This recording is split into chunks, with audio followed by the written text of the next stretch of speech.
अब हम डिस्कस करेंगे Node.js के मोस्ट इंपोर्टेंट कॉन्सेप्ट को जो आपको पता होना चाहिए, जिसमें हम सीखेंगे क्लाइंट साइड स्क्रिप्टिंग क्या होती है और सर्वर साइड स्क्रिप्टिंग क्या होती है। Node.js के रियल वर्ल्ड एप्लीकेशन यूजेस क्या है, कैसे बैकएंड में जावास्क्रिप्ट काम करती है with the help of Node.js architecture हम सीखने वाले हैं, और Node.js से हम क्या क्या बिल्ड कर सकते हैं और एपीआई हमारे लिए क्यों जरूरी है डेवलपमेंट के लिए। तो ये सारी चीज आज हम डिटेल में डिस्कस करेंगे। तो स्टार्ट करते हैं क्लाइंट साइड स्क्रिप्टिंग और सर्वर साइड स्क्रिप्टिंग में क्या अंतर है। इस तरीके का एक डायग्राम बना रखा है मैंने आपके लिए। ये तो क्लाइंट साइड है और ये सर्वर साइड है। क्लाइंट साइड पे आपका ब्राउजर है, आपका सिस्टम है, और सर्वर साइड पे एक डेटाबेस टाइप बना रखा है जिसमें आपकी फाइल्स स्टोर है। कोड जो ब्राउजर में रन होता है उसी को क्लाइंट साइड बोलते हैं। पहली बात ये तो आप सबको समझ ही गए होंगे, या ब्राउजर देख के जो भी कोड आपका ब्राउजर में है वो आपका क्लाइंट साइड है। जैसे कि HTML, CSS, जावास्क्रिप्ट, रिएक्ट और कोई भी यूआई लाइब्रेरी या कोई भी यूआई फ्रेमवर्क, वो सब क्लाइंट साइड स्क्रिप्टिंग का पार्ट होगा, क्योंकि ये सब चीजें हम अपने ब्राउजर में देख सकते हैं। इसको इस तरह से भी कह सकते हैं कि जो कोड यूजर की मशीन में रन होता है, लाइक कंप्यूटर या लैपटॉप, उस सबको क्लाइंट साइड स्क्रिप्टिंग लैंग्वेज कहा जाता है। फॉर एग्जाम्पल मैं आपको दिखाता हूँ, ये नॉर्मल google.com खोल लो आप, google.com, और राइट क्लिक करके इंस्पेक्ट करो, जिसका आप सोर्स देख सकते हैं। सोर्स, ये सोर्स है आपकी फाइल्स का, ये कैसे कैसे HTML लिखी हुई हैं, क्या XML लिखा हुआ है, ये सब चीज़ें जिसका सोर्स कोड आप पढ़ सकते हैं। जैसे कि आप इस तरीके से कुछ जाएंगे तो देखो सारा कुछ आप HTML पढ़ पाएंगे। जो सोर्स कोड आप पढ़ सकते हैं उसी को क्लाइंट साइड कहते हैं। सर्वर साइड का कोड आप नहीं पढ़ सकते। सर्वर साइड की सिर्फ आप एपीआई देख सकते हैं कि एपीआई किस तरीके से आ रही है, किस तरीके से रिस्पॉन्स कर रही है, क्या प्रीव्यू है एपीआई का। तो बेसिकली आपको समझ आ गया होगा कि क्लाइंट साइड क्या होता है। अब मैं देखो आपको सर्वर साइड समझाता हूँ। कोड जो सर्वर पे रन करता है उसी को सर्वर साइड स्क्रिप्टिंग कहते हैं। इसको इस तरीके समझो, जैसे कि Node.js का कोड हो गया, PHP हो गया, पाइथन हो गया, जावा हो गया, ये सारी चीजें सर्वर साइड स्क्रिप्टिंग यूज करती हैं। इसको इस तरीके समझो कि जो कोड सर्वर मशीन पर रन होता है, लाइक डेटा या फिर बिजनेस लॉजिक जो आप एपीआई में बनाते हैं, वो सब सर्वर साइड स्क्रिप्टिंग होता है। अब मैं रियल लाइफ इसको डेटा फ्लो समझाता हूँ आपको। एक यूजर है, मान लीजिए मैं हूँ, मुझे google.com खोलना है, तो मैं HTTP रिक्वेस्ट डालूंगा google.com की इंटरनेट पे। इंटरनेट चेक करेगा अपने सर्वर साइड स्क्रिप्टिंग पे कि google.com से रिलेटेड जितनी भी चीजें हैं, एपीआई हो, HTML जो भी बननी हो, CSS जो भी बननी हो, जावास्क्रिप्ट की लॉजिक जो भी लिख रखे हो, वो सारे हमें प्रोवाइड करा दो। यहाँ से आपको सारा डेटा मिलेगा इंटरनेट पे, और इंटरनेट वही सारा डेटा आपको HTTP रिस्पॉन्स में आपके ब्राउजर पर डिस्प्ले करा देगा। तो एक फुल स्टैक में आप client side as well as server side scripting दोनों यूज करके ही आपके सामने कोई वेबसाइट दिख पाएगी। अब सेकंड पार्ट पे आते हैं कि Node.js में रियल वर्ल्ड यूज क्या है Node.js का। देखिए रियल वर्ल्ड यूज की बात करें तो Node.js से आप वेब सर्विसेज बना सकते हैं, रेस्ट एपीआई बना सकते हैं।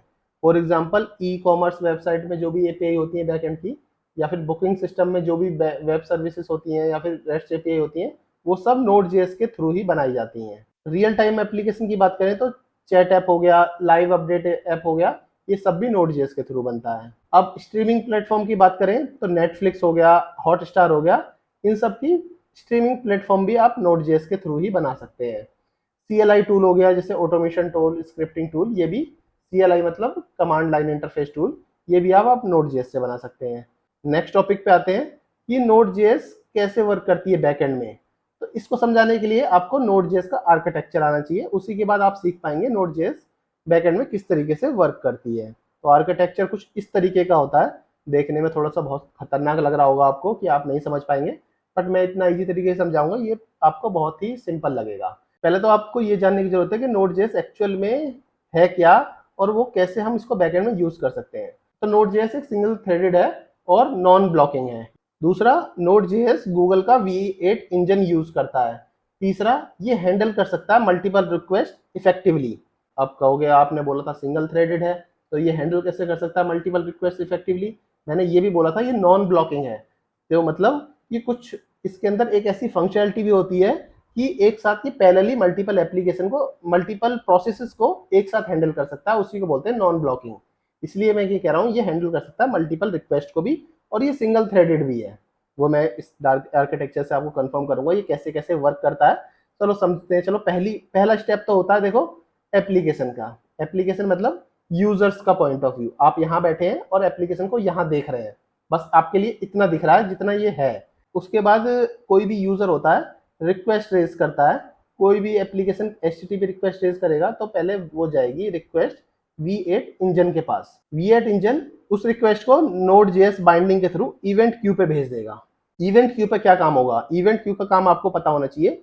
इवेंट क्यू अगर वो सिंपल कैलकुलेशन है, एडिशन, मल्टीप्लीकेशन या फिर नॉर्मल कोई फंक्शन है, तो वो हैंडल करेगा सेम थ्रेड में ही। सेम थ्रेड का मतलब इवेंट क्यू में ही जाके उसे डाल देगा, तो उसको कहीं आगे नहीं ले जाएगा, कहीं नहीं फंसेगा, यहीं पे डाल देगा, यहाँ से वापस आएगा, V8 इंजन उसको प्रोसेस करके आपको डिस्प्ले करा देगा।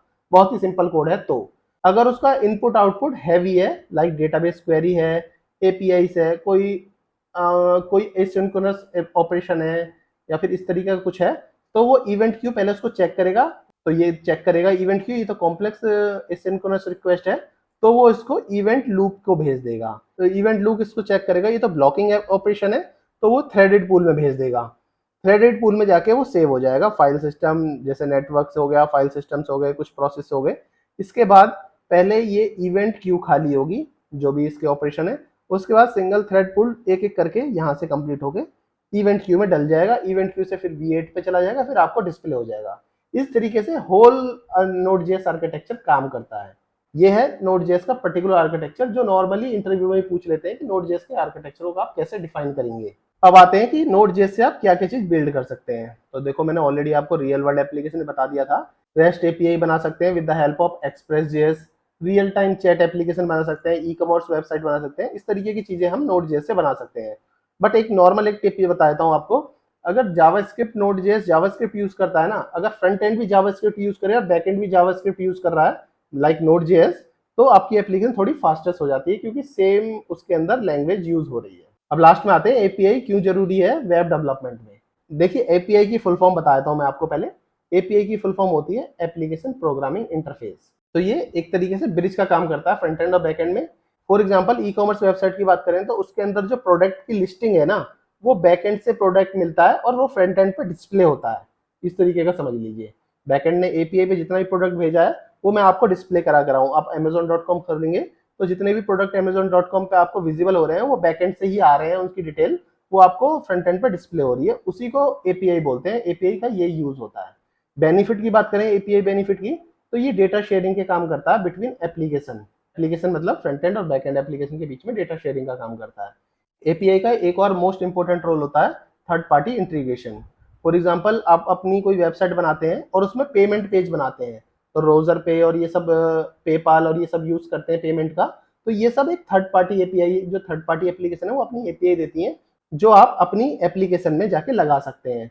जैसे कि मैंने आपको वेदर एपीआई का प्रोजेक्ट बनाया था, मैप्स का प्रोजेक्ट बनाया था, वो सब एपीआई थर्ड पार्टी एपीआई हैं जो आप अपनी एप्लीकेशन में यूज कर पा रहे हैं। तो इसका एक और बेनिफिट क्या हो गया, थर्ड पार्टी इंटीग्रेशन एपीआई को भी आप यूज कर सकते हैं अपने फ्रंट एंड में। जरूरी नहीं है बैकएंड आपको ही बनाना है, बैकएंड कहीं और से उठा लो, फ्रंट एंड में जाके उसको इंप्लीमेंट कर दो। तीसरी चीज इजी टू मेंटेन है। ये हम एक साथ ही फ्रंट एंड बनाते वहीं बैक एंड बनाते तो दोनों को मेंटेन करना थोड़ा कॉम्प्लेक्स पड़ जाता, इसलिए हमने दोनों चीजों को सेपरेट रखा। अगर इश्यू आएगा कोई फ्रंट एंड में तो हम फ्रंट एंड वाले बंदे से सॉल्व करा लेंगे, बैक एंड में इश्यू आएगा तो बैक एंड टीम काम कर लेगी, दोनों के बीच में कॉन्फ्लिक्ट नहीं होगा। तो ठीक है दोस्तों, Node.js के कुछ इंपॉर्टेंट पॉइंट थे जो मुझे समझाने थे आपको। तो नेक्स्ट लेक्चर में हम जावास्क्रिप्ट के कुछ फंडामेंटल सीखेंगे जो Node.js में यूज होते हैं। उसी के बाद ही आप Node.js को इजीली तरीके से समझ पाएंगे, क्योंकि मैं कोर्स इस तरीके का बनाना चाहता हूँ कि हर एक के समझ आए। ये नहीं है कि कुछ लोग ही से समझ पा रहे हैं, बाकी लोगों के ये ऊपर से जा रहा है। तो इसलिए मैं इसको इतना इजी करके समझाऊंगा, नॉर्मल फ्रेशर लेवल का बंदा भी और एक हाई लेवल का बंदे को भी वो अच्छा लगे कि मेरे को भी सब चीज समझ आ रही है।